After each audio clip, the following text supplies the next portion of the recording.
Hi guys, welcome to my YouTube channel. So ngayon may panibago po tayong video guys. So sa video ito, ipapakita ko po sa inyo kung paano po natin i-delete yung suggested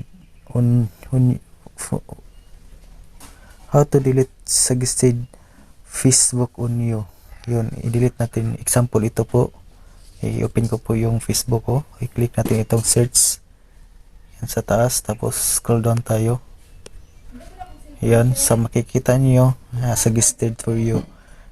YouTube content creators, I love Jesus Christ, Melissa, yun, ito po yung mga suggested for you. So ngayon, ipapakita ko po sa inyo kung paano po yan i-delete o i-remove yun. So ngayon guys, back tayo. I-click natin ating Facebook. Tapos i-click natin itong tatlong guhit. Tapos scroll down tayo. Tapos i-click natin itong settings and privacy. Tapos settings, click.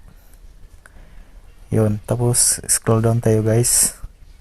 Tapos i-click nyo itong off Facebook activity. Tapos scroll down tayo. Tapos i-click niyo ito guys. Clear history.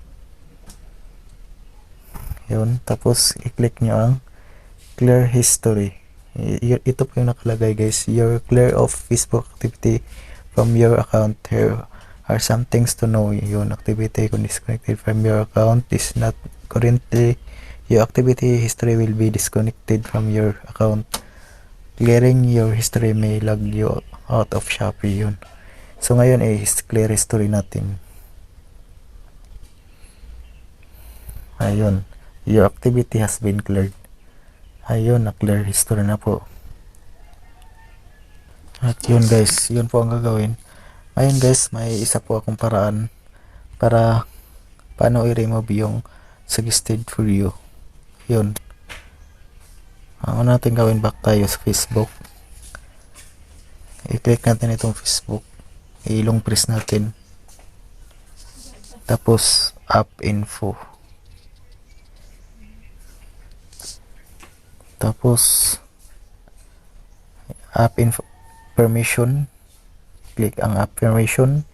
Tapos location, click. Tapos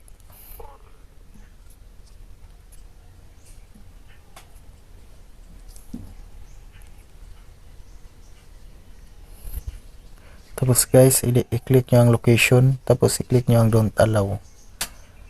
I-click nyo ang don't allow. Yun po ang gagawin guys kung paano po